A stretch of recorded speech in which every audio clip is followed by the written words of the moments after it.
ఓం నమో శ్రీ లక్ష్మీ వెంకటేశ్వరాయ. శ్రీ మహాగణాధిపతయే నమః.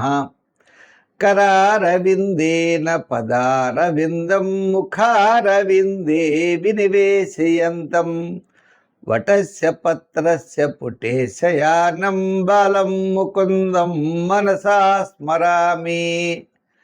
మనకి ఆగస్టు నెల కృష్ణాష్టమి అంటే మరి రాబోయే శ్రావణ మాసం కదండి. చేత ఆ కృష్ణుడు మమ్మల్ని రక్షించుగాక. ఈ ఆగస్టు నెలలో మన రాశులకి ఏ విధమైనటువంటి ఫలితాలు చెప్పబడ్డాయి?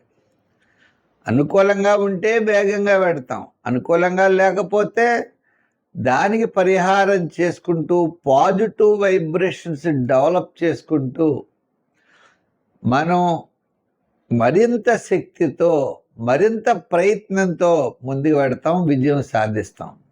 అంటే జ్యోతిష్యం ఎప్పుడు కూడా మనకి విజయం సాధించడానికి ఒక మార్గదర్శికగా ఉంటుంది.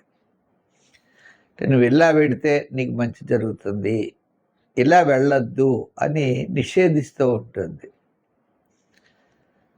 మరి జ్యోతిష్యం అనే పదానికే కాంతి అనే అర్థం. లైటింగ్ మనల్ని నడిపిస్తుందా? మనమే నడవాలి.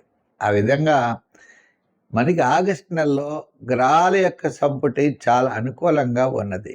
తద్వారా మన రాశుల ఫలితాలు మనం తెలుసుకుంటూ దానికి సంబంధించినటువంటి సులభమైన పరిహారాలను ఆచరిస్తూ మనోధైర్యంతో, మానసికమైన ధైర్యంతో, ఆత్మస్థైర్యంతో ముందుకు నడుద్దాం. మన రాశి గురించి తప్పకుండా తెలుసుకుందాం. కన్యారాశి. ఈ కన్యారాశి వారికి ఆత్మస్థైర్యం, ధైర్యం, కుటుంబ ఆర్థిక సంతానపరమైన వ్యవహారములు అనుకూలంగా ఉన్నాయి. అంటే రాశుల్లో మరి కన్యారాశి బాగానే ఉన్నది. ఇంతేదో గురుడు లాభస్థానంలో ఉన్నాడు.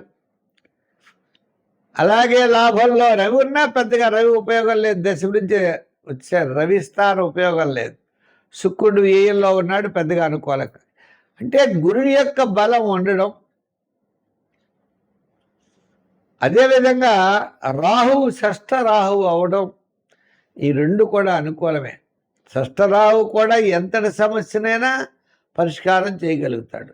ఈ గురు బలం ఉండడం వల్ల మన దగ్గర రావడానికి భయపడతారు. మనం వెనకాల తిట్టుకుంటారు, అది వేరే సంగతి. మన దగ్గరికి రారు. కీర్తి ప్రతిష్టలు పెరుగుతాయి.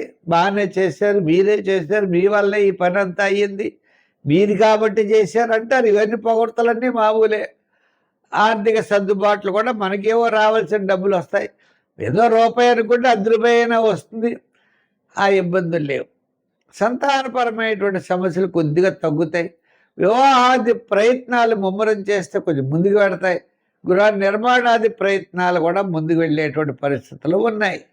ఎక్కువగా గృహ నిర్మాణాదులకే ఎక్కువ అవకాశాలు ఉన్నాయి. ఇంచేత ఏదో కాస్త రుణం చేయవలసినటువంటి పరిస్థితులు అయితే మీకు కనబడుతున్నాయి. కాబట్టి ఆగస్టు నెల కొంతవరకు అనుకూలమైన వాతావరణంలో ఉన్నది. శుభరూపమైన పుణ్యరూపమైనటువంటి వ్యవహారాలు, అలాగే పుణ్యక్షేత్రాలు దర్శిస్తారు, ముఖ్యులను కలుసుకుంటారు, మీ యొక్క అభిప్రాయాలు తెలియజేస్తారు. మంచి ఆలోచనలతో ముందుకెళ్ళేటువంటి పరిస్థితులు అయితే మీకు ఉన్నాయి.